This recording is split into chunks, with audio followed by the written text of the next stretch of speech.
So Jacob went on his way, and the angels of God met him.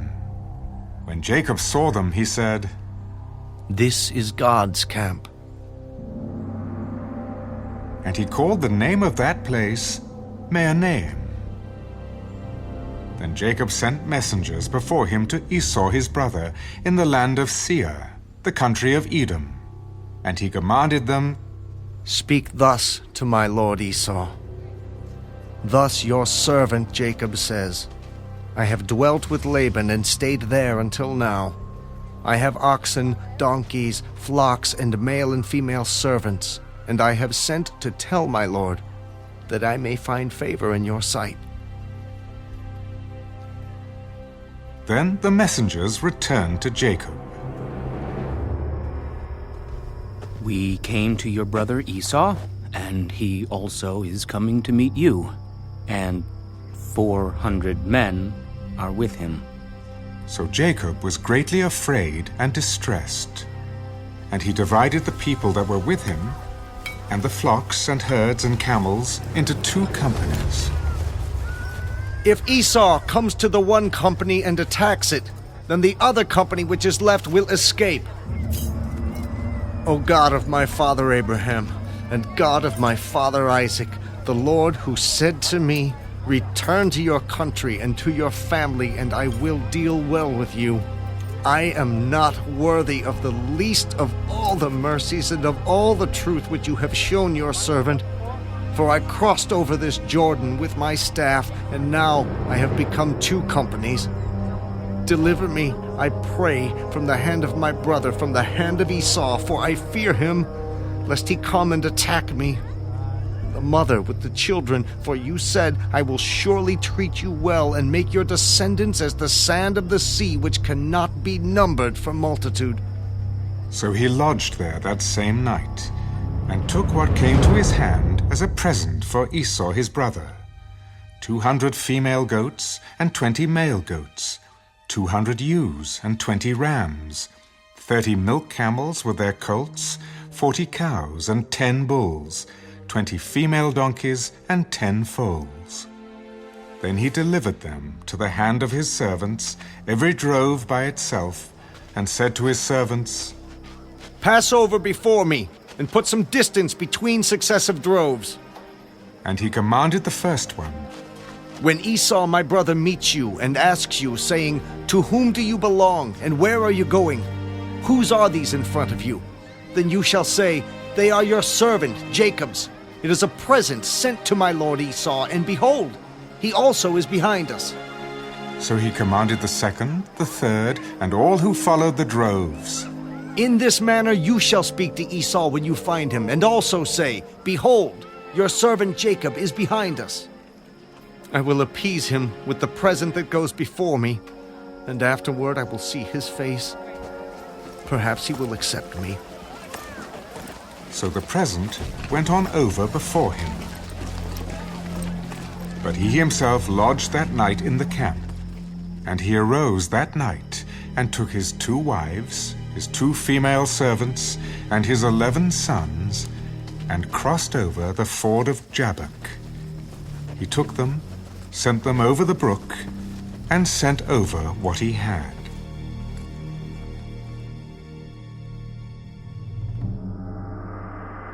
Then Jacob was left alone, and a man wrestled with him until the breaking of day. Now when he saw that he did not prevail against him, he touched the socket of his hip, and the socket of Jacob's hip was out of joint, as he wrestled with him. And he said, "Let me go, for the day breaks." "I will not let you go unless you bless me." What is your name? "Jacob." Your name shall no longer be called Jacob, but Israel. For you have struggled with God and with men, and have prevailed. Tell me your name, I pray. Why is it that you ask about my name? And he blessed him there. So Jacob called the name of the place Peniel, For I have seen God face to face, and my life is preserved. Just as he crossed over Penuel, the sun rose on him, and he limped on his hip. Therefore, to this day, the children of Israel do not eat the muscle that shrank, which is on the hip socket, because he touched the socket of Jacob's hip in the muscle that shrank.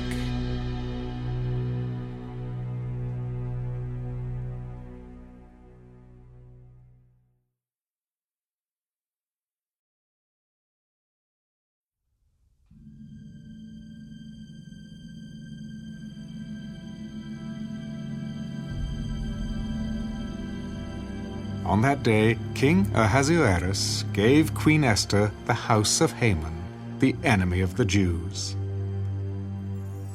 And Mordecai came before the king, for Esther had told how he was related to her. So the king took off his signet ring, which he had taken from Haman, and gave it to Mordecai.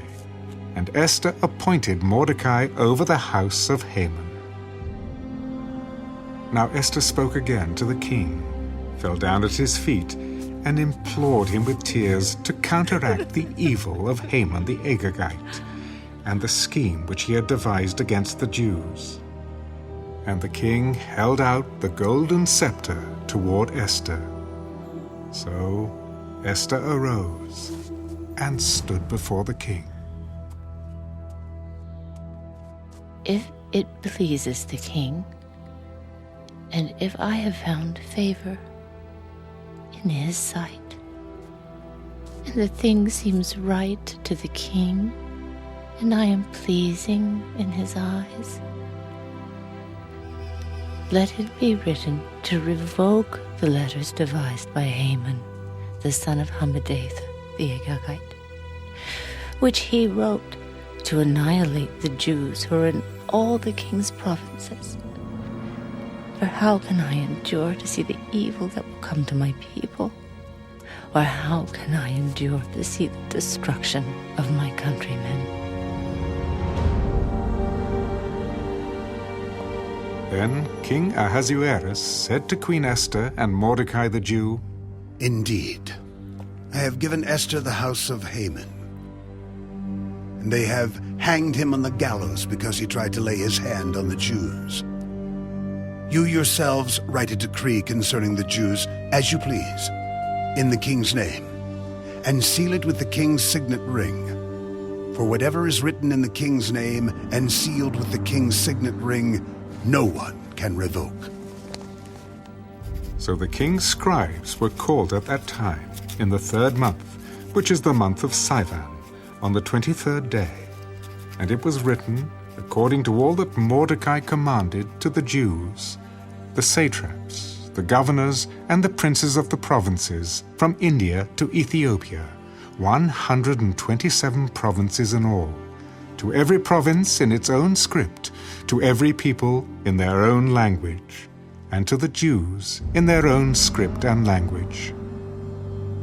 And he wrote in the name of King Ahasuerus, sealed it with the king's signet ring, and sent letters by couriers on horseback, riding on royal horses bred from swift steeds. By these letters, the king permitted the Jews who were in every city to gather together and protect their lives, to destroy, kill, and annihilate all the forces of any people or province that would assault them, both little children and women, and to plunder their possessions, on one day in all the provinces of King Ahasuerus, on the 13th day of the 12th month, which is the month of Adar. A copy of the document was to be issued as a decree in every province and published for all people, so that the Jews would be ready on that day to avenge themselves on their enemies. Couriers who rode on royal horses went out, hastened and pressed on by the king's command, and the decree was issued in Shushan the citadel. So Mordecai went out from the presence of the king in royal apparel of blue and white, with a great crown of gold, and a garment of fine linen and purple. And the city of Shushan rejoiced and was glad.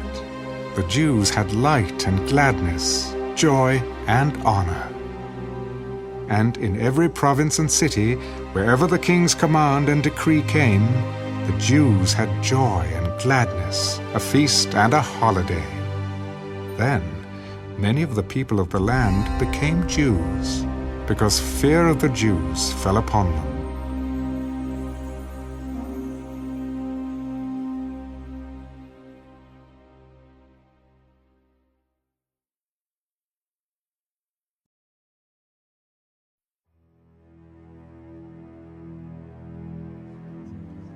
And he entered the synagogue again, and a man was there who had a withered hand. So they watched him closely, whether he would heal him on the Sabbath, so that they might accuse him. And he said to the man who had the withered hand, Step forward. Is it lawful on the Sabbath to do good or to do evil, to save life or to kill? But they kept silent.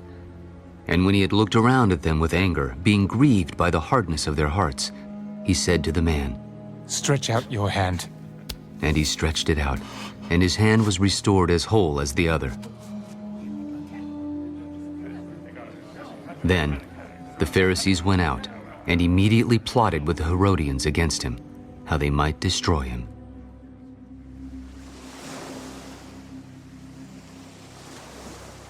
But Jesus withdrew with his disciples to the sea, and a great multitude from Galilee followed him, and from Judea, and Jerusalem, and Idumea, and beyond the Jordan, and those from Tyre and Sidon. A great multitude, when they heard how many things he was doing, came to him. So he told his disciples that a small boat should be kept ready for him because of the multitude, lest they should crush him. For he healed many, so that as many as had afflictions pressed about him to touch him. And the unclean spirits, whenever they saw him, fell down before him and cried out, You are the Son of God. But he sternly warned them that they should not make him known. And he went up on the mountain and called to him those he himself wanted, and they came to him. Then he appointed 12, that they might be with him, and that he might send them out to preach, and to have power to heal sicknesses, and to cast out demons. Simon, to whom he gave the name Peter, James the son of Zebedee, and John the brother of James, to whom he gave the name Boanerges, that is, sons of thunder, Andrew, Philip, Bartholomew, Matthew, Thomas, James the son of Alphaeus, Thaddeus, Simon the Canaanite, and Judas Iscariot, who also betrayed him.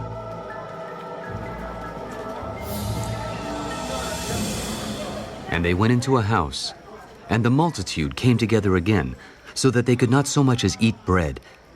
But when his own people heard about this, they went out to lay hold of him, for they said, He is out of his mind.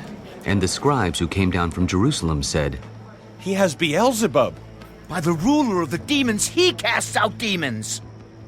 So he called them to himself, and said to them in parables, How can Satan cast out Satan? If a kingdom is divided against itself, that kingdom cannot stand. And if a house is divided against itself, that house cannot stand. And if Satan has risen up against himself and is divided, he cannot stand, but has an end. No one can enter a strong man's house and plunder his goods unless he first binds the strong man, and then he will plunder his house. Assuredly, I say to you, all sins will be forgiven the sons of men, and whatever blasphemies they may utter. But he who blasphemes against the Holy Spirit never has forgiveness, but is subject to eternal condemnation. This he said, because they said he had an unclean spirit. Then his brothers and his mother came, and standing outside they sent to him, calling him. And a multitude was sitting around him, and they said to him, Look, your mother and your brothers are outside seeking you. Who is my mother or my brothers? And he looked around in a circle at those who sat about him. Here are my mother and my brothers. For whoever does the will of God is my brother and my sister and mother.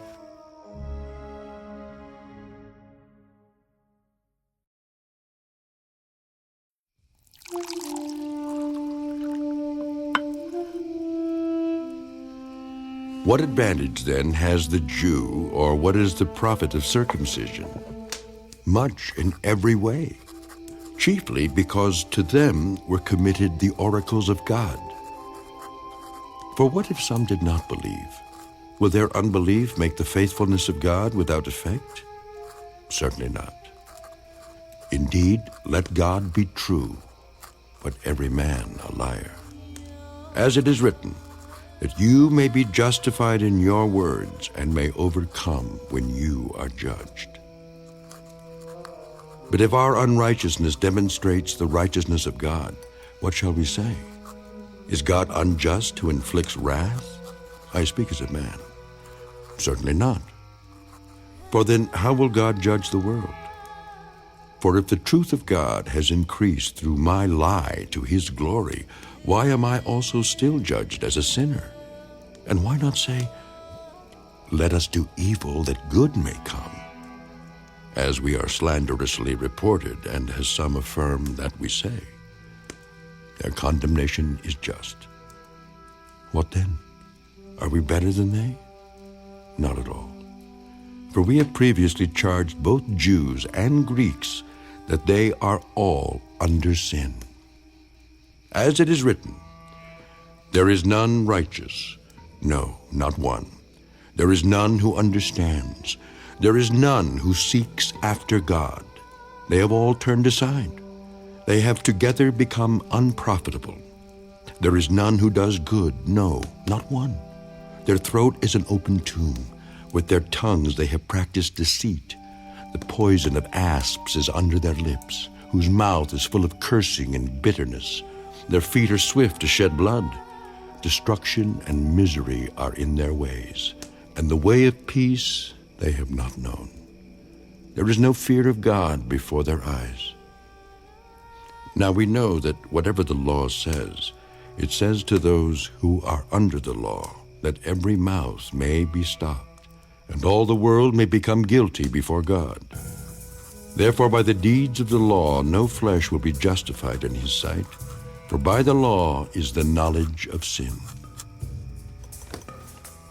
But now the righteousness of God apart from the law is revealed, being witnessed by the law and the prophets, even the righteousness of God, through faith in Jesus Christ, to all and on all who believe.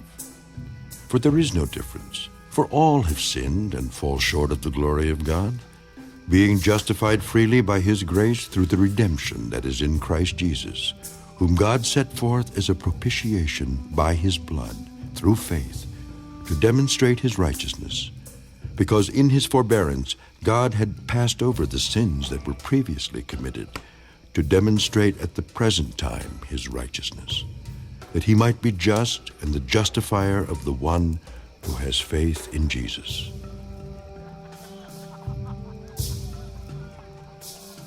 Where is boasting, then? It is excluded. By what law? Of works? No, but by the law of faith. Therefore we conclude that a man is justified by faith apart from the deeds of the law. Or is he the God of the Jews only? Is he not also the God of the Gentiles? Yes, of the Gentiles also, since there is one God who will justify the circumcised by faith and the uncircumcised through faith. Do we then make void the law through faith? Certainly not. On the contrary, we establish the law.